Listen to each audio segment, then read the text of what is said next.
This is the Dollemore Daily, and I'm Jesse Dollemore. I've talked about Gavin Newsom a few times. I've been accused of being a fanboy of Gavin Newsom, which is, I'm a fan, and I'm a boy. I guess I'm a fanboy.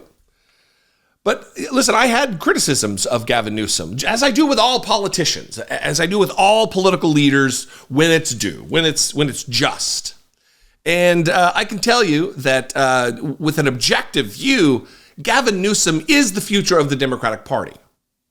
He's the future because he takes the fight to Republicans. He doesn't let them sit there and spin their lies unanswered. And I have two clips here that demonstrate a masterclass in political communication. He is the governor of a border state, the fourth or fifth largest economy on the entire planet if California was a country. Bigger than Portugal, bigger than Spain, the fourth or fifth largest economy. Insane.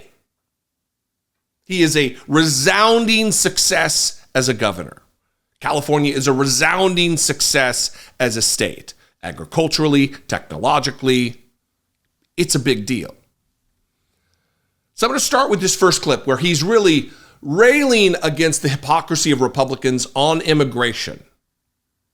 And then we're going to move on to just a general message of his excitement and enthusiasm for what is to come in this country. Because as a leader, as someone I hope runs for president, we need someone who inspires optimism in people. You know, it's often said that Ronald Reagan did that for Americans, maybe to a degree with the nonsense Hollywood, couldn't remember his own name by the end kind of a thing. A talented orator, for sure. But we need someone who does it with a realistic view and empathy and compassion for those who need help.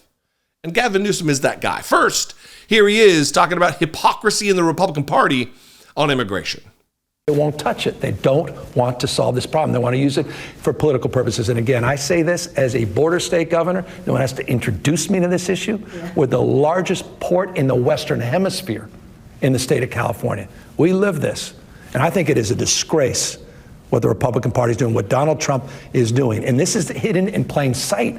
He sent out a tweet or some truth, whatever, saying, kill it. Yeah. And these guys are so weak.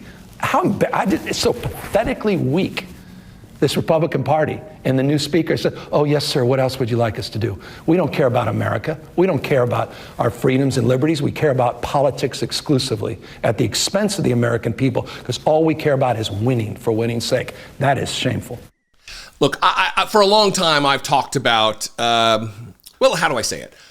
When I worked for the United States Senate, it was a time when my good friend across the aisle, and they did all this hand back slappy, glad handing nonsense, acting like they were such good friends. And we can dispense with that. That is an archaic way of operating in a time when we are as divided as ever for real reasons. Right now is a fight for whether we continue the democracy or whether we have a dictator on day one.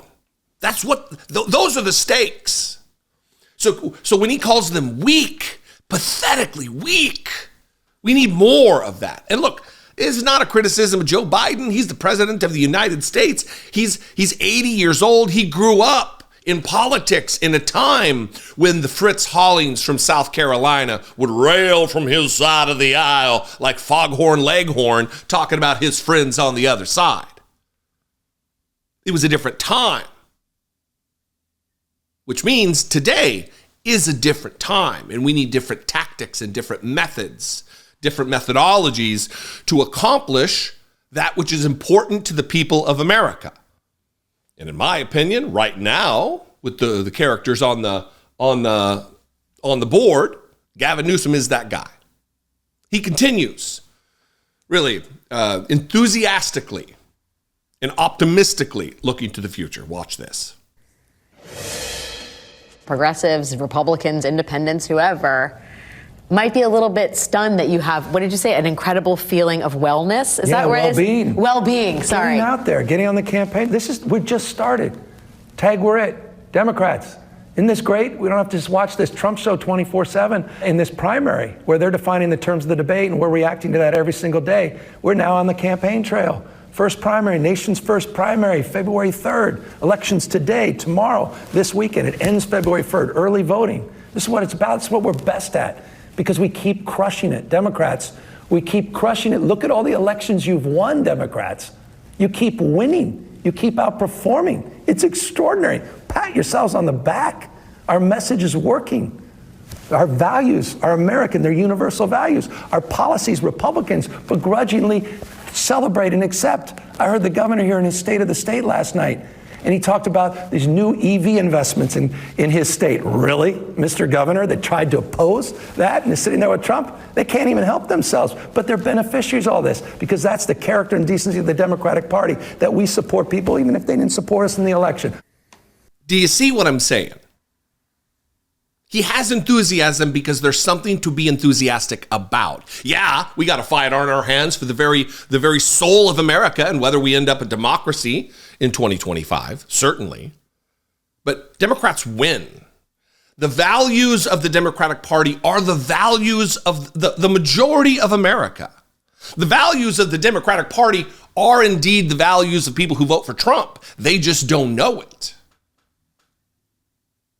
Whether that be abortion, whether that be the environment, whether that be jobs, whether that be wages, whether that be holding capitalism to account so it's not an unfettered nightmare for wage earners in this country.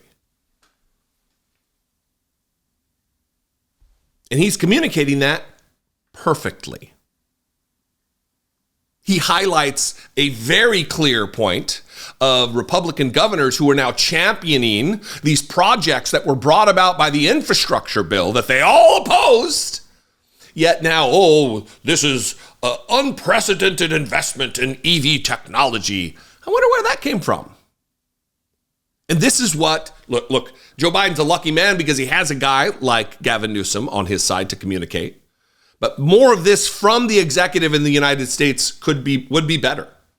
Joe Biden needs to start. I don't know if it's a timing thing. They're waiting till it gets closer to the general election or until it's officially Donald Trump and Joe Biden running. I don't know what their strategy is. But if it were me, and I'm not a campaign strategist, but it seems logical to me, that you can start banging the drums right now. Start marking your W's on the scoreboard right now. Drilling that into the heads of Americans. The economy is good.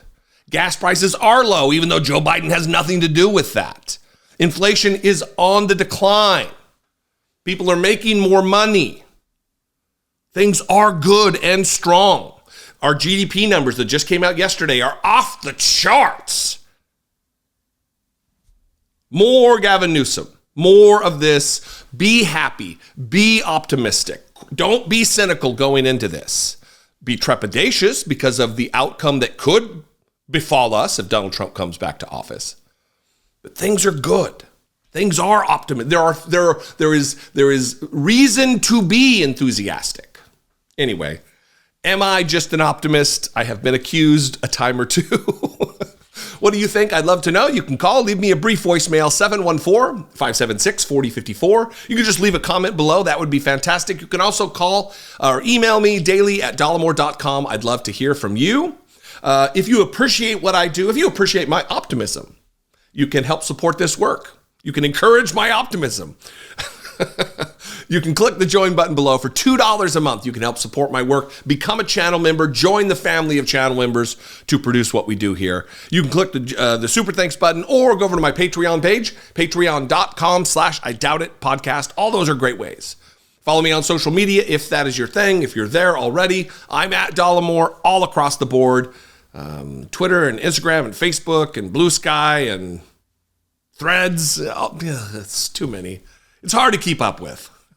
When you live online, it is very difficult. Anyway, I love and appreciate you very much. Have a great weekend. I'll see you next time. Until I do, be genuine. Take care of one another.